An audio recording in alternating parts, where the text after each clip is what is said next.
전자권 환수 문제에 대해 환수 사실상 포기 문제에 대한 논평입니다. 정부가 전시작전권 환수 시기조차 못 박지 않고 무기연기한 것은 전자권 환수를 사실상 백지화하고 군사 주권을 포기한 것으로 경악과 실망을 금할 수 없습니다. 이로써 대한민국은 전쟁 시 자기 나라 군대의 지휘권을 다른 나라에 넘겨주는 세계 유일의 국가로 남게 됐습니다. 게다가 근대 이후 외국군의 주둔지였던 용산기지를 150년 만에 되찾아오는 용산기지 이전 계획과 한강 이북 주한미군을 경기도 평택으로 이전하는 연합토지관리계획을 번복한 것은 국민의 자존심을 짓밟고 주권국가로서의 존엄을 스스로 훼손한 것입니다. 정부는 남북관계 악화로 인한 안보 여건의 변화와 자주국방에 대한 준비 부족을 재연기 요청의 이유로 들고 있습니다. 이는 이명박 정부와 박근혜 정부의 대북 정책 실패를 자인한 것이고 전자권 환수 준비는 제대로 하지 않고 미국만 쳐다봐온 군의 무능과 직무유기를 만천하에 드러낸 것입니다. 전자권 환수 얘기가 나온 지 10년이 흐르는 동안에 정부와 군은 무슨 대비를 해왔다는 것인지 도저히 이해할 수 없습니다. 아울러 차질 없는 전자권 전환은 우리 당뿐만 아니라 박근혜 대통령의 대선 공약이었다는 점에서 전자권 환수의 무기연기는 박근혜 대통령이 행한 또 하나의 중대한 약속 파기로 기록될 것입니다. 두 차례나 우리 측의 요청으로 전자권 환수가 연기됨으로써 미국의 방위비 분담 요구가 더 커지고 우리는 엄청난 비용을 떠안게 될 것은 뻔한 일입니다. 특히 주한미군의 고고도 미사일 방어체계 사드가 배치되는 상황을 양해해 줄 수밖에 없고 이로 인한 중국 등 주변 강대국과의 외교 마찰은 우리 국익에 심대한 타격을 주게 될 것으로 우려됩니다. 새정치민주연합은 용산기지 이전 계획과 연합토지관리계획은 국회의 동의를 마친 한미 간의 협정인 만큼 이에 대한 변경은 반드시 국회의 동의를 다시 받아야 한다는 점을 분명히 지적해 두고자 합니다. 박근혜 정부의 부동산 정책에 대해서 논평드리겠습니다. 수도권의 전셋값이 사상 처음 평균 2억 원을 넘어섰습니다. 전국 아파트 전세 가격은 24주째 연속 상승하고 있고 전세값 상승과 함께 은행권의 전세 자금 대출도 빠르게 늘어서 가계부채는 1100조를 넘어섰습니다. 박근혜 정부의 부동산 대책은 현재까지 7차례나 있었지만 이를 비웃기라도 하듯 전세값은 끝없이 상승 곡선을 그려서 그동안 박근혜 정부의 부동산 정책이 유명무실했음을 나타내고 있습니다.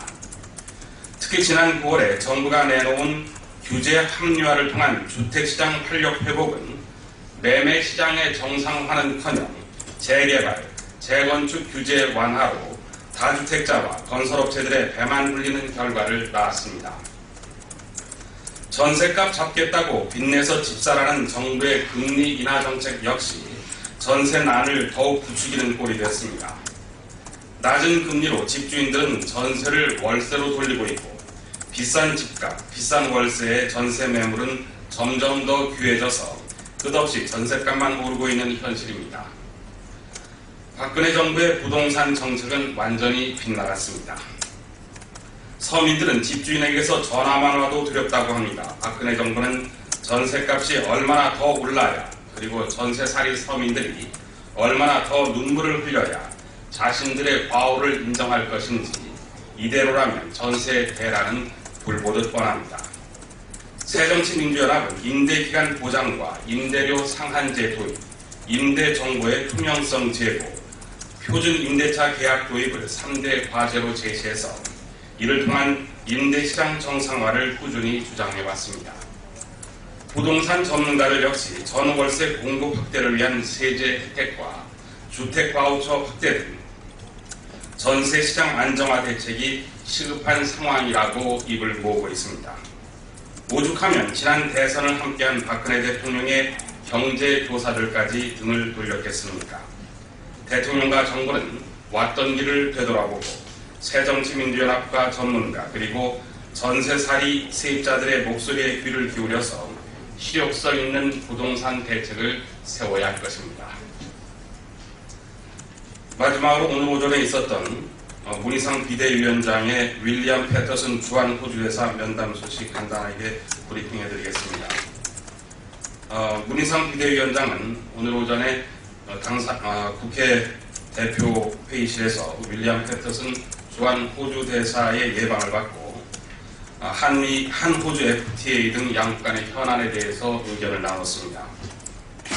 이 자리에서 문희상 비대위원장은 새정치민주연합은 기본적으로 한 호주 FTA에 반대하지는 않지만 축산 강국인 호주와의 FTA가 우리 축산 농가에 상당한 피해를 줄 수 있기 때문에 국내적으로 이에 대한 충분한 피해 보전 대책이 마련돼야 한다고 말했습니다. 또 지난 몇 년 동안에 한 호주 FTA가 진전을 보지 못한 것은 투자자 국가소송제도 ISD의 도입 여부 때문이었다고 지적을 하면서 양국 차원에서 ISD 제도의 여러 문제점을 해소할 수 있는 개선책이 마련되기를 희망한다고 말했습니다. 이에 대해서 윌리엄 패터슨 주한 호주 대사는 다음 달에 박근혜 대통령이 G20 참석을 위해서 호주를 방문하는데 그 자리에서 한미 FTA에 관련한 외교 문서가 교환될 수 있도록 국회가 최대한 빨리 비준을 해주기를 바라며 야당이 협조해달라는 그런 뜻을 전달했습니다. 이상입니다. 한미 전작권 무기 연기 합의 관련해서 말씀드리겠습니다. 한미는 전시작전 통제권 전환 시기를 못 박지 않은 채 무기 연기하기로 했습니다. 노무현 정부가 2010년 4월로 정한 환수 시점을 이명박 정부가 2015년 12월로 연기하더니 이제는 박근혜 정부가 무기한 연기한 것입니다. 국가의 주권 중 가장 중요한 것이 군사 주권이고 군사 주권 중 가장 핵심이 전시작전권일지인데 이번 전작권 무기 연기 합의는 주권 포기 선언의 다름이 아닙니다. 전시작전권을 돌려주겠다는 것을 연기해달라 하고 시기가 다가오자 또다시 무기 연기해달라는 국가가 세상에 어디 있습니까? 세계적 웃음거리가 될 것이 뻔합니다. 이번 합의는 전작권에 대한 일체의 주장을 다시 하겠습니다.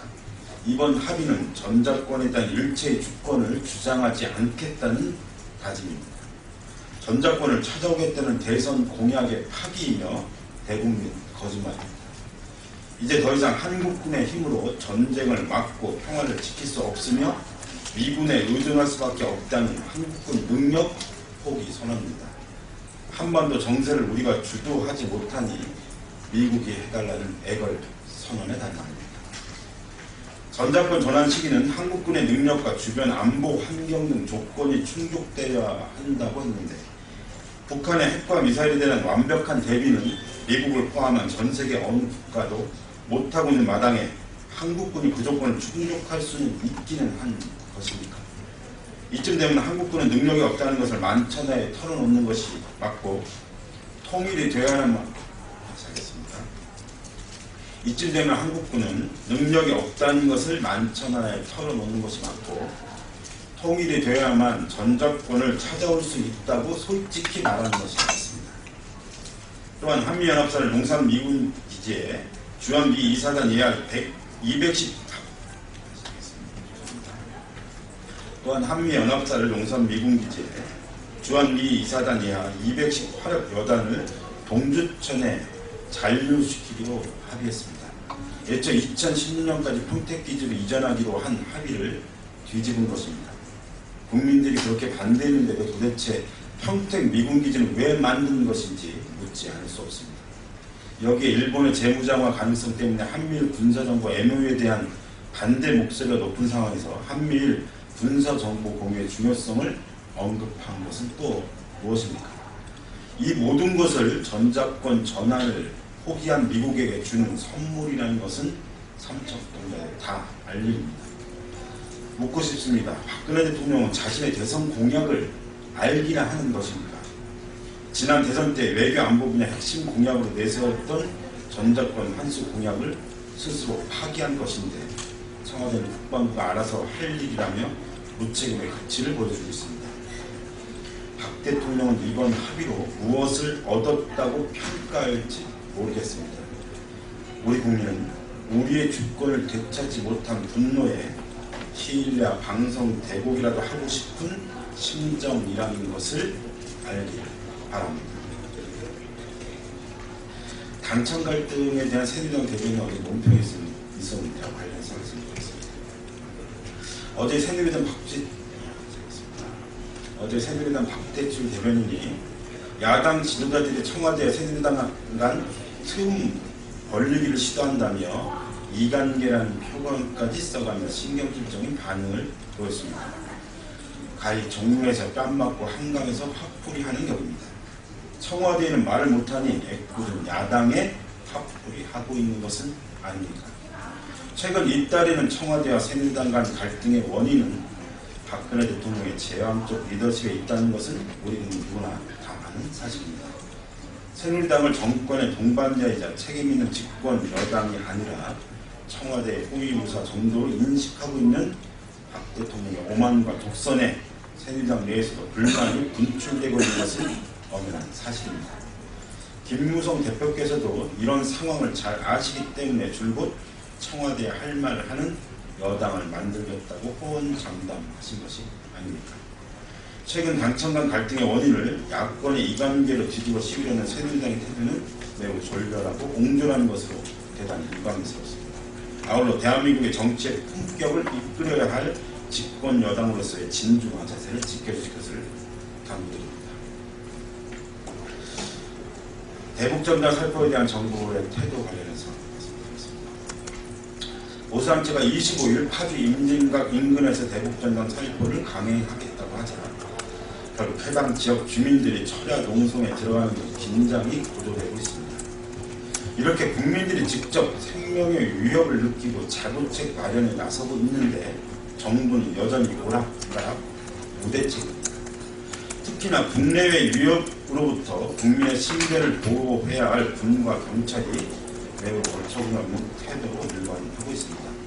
군 당국은 이들의 삐락 풍선이 사람이 조종하는 것이 아니기 때문에 한국법에 저촉되지 않는다는 이중잣대를 들이대면서 방조 중이고, 경찰은 관련법이 없기 때문에 주민과 단체들이 충돌하는 상황이 생긴다면 저지하겠다는 방침을 내세웠습니다.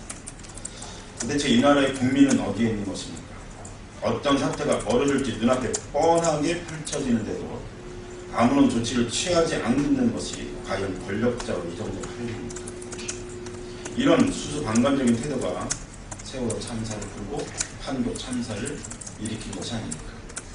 이런 일련의 흐름 속에서 박근혜 정권은 이들 보수단체가 자신들의 지지기관이기 때문에 아무런 조치를 취하고 있습니다.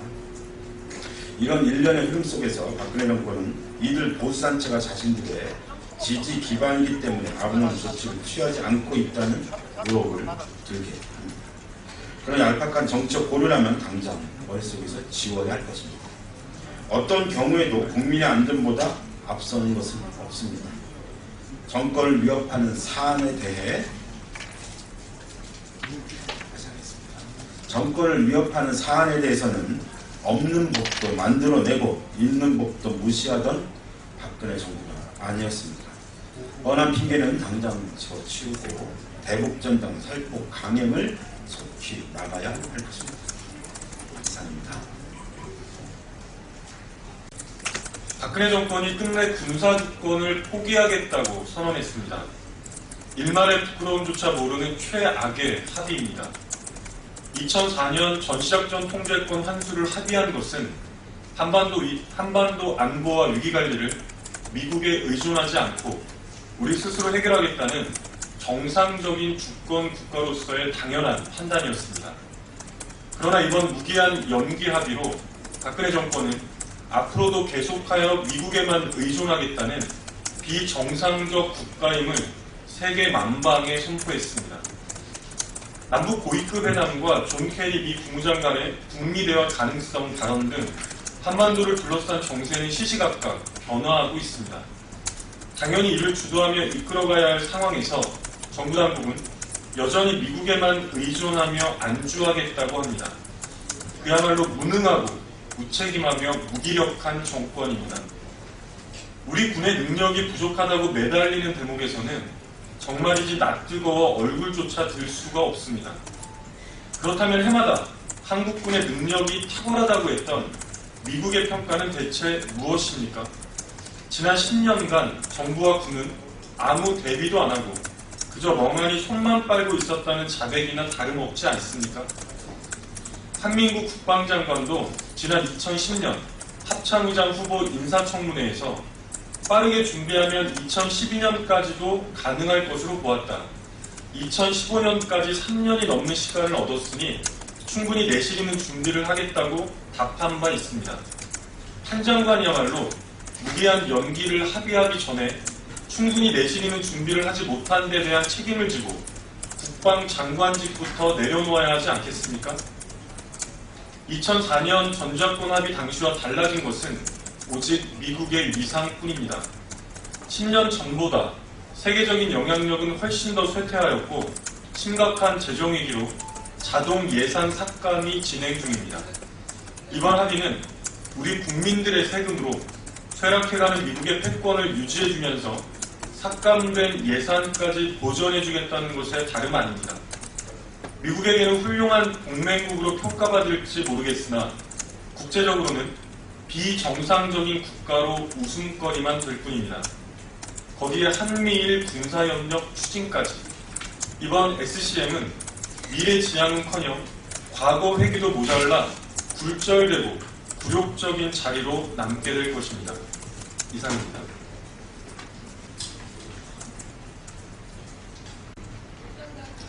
(23일) 미국 워싱턴에서 열린 제46차 한미연례 안보협의회에서는 내년 말로 예정된 전시작전 통제권 전환 시기를 재연기하기로 합의했습니다. 전작권 재연기는 북한의 핵무기와 미사일 실험으로 한반도의 안보가 위협받고 있는 상황에서 평화를 유지하기 위한 불가피한 선택으로 보입니다. 전작권은 전시에 대비한 작전인 동시에 전쟁을 막기 위한 억제 기능도 해야 합니다. 자주국방 차원에서 대한민국이 전시 작전권을 가져야 하는 것은 당연하지만 자주국방 능력을 완벽하게 구축하기 전까지는 한미 동맹의 틀 속에서 풀어가야 할 현실적인 상황도 고려해야 합니다. 우리는 한반도와 동북아 평화를 담보할 수 있도록 예정대로 한국군 전력화 사업을 완료해서 전쟁 억제 능력을 완비하는 데 최선을 다해야 할 것입니다. 정부는 지난달 22일 2015년 정부 예산안을 국회에 제출했습니다. 하지만 한 달이 넘도록 국회에서 이에 대한 심의가 이루어지지 않고 있어 부실 심의에 대한 우려가 커지고 있습니다.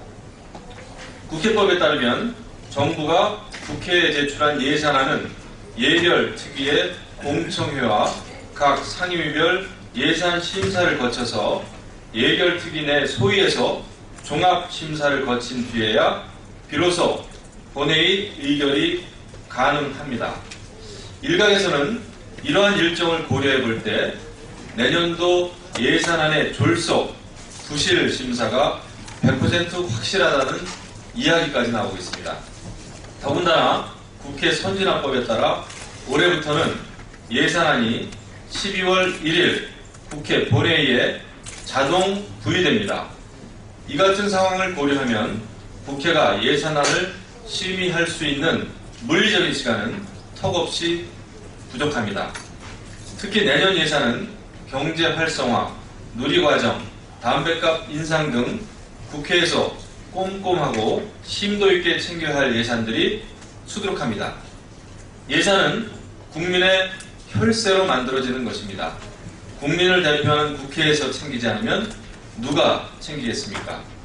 각 상임위는 국정감사 종료 즉시 예산심의 일정을 확정하고 예산심의에 착수해야 할 것입니다.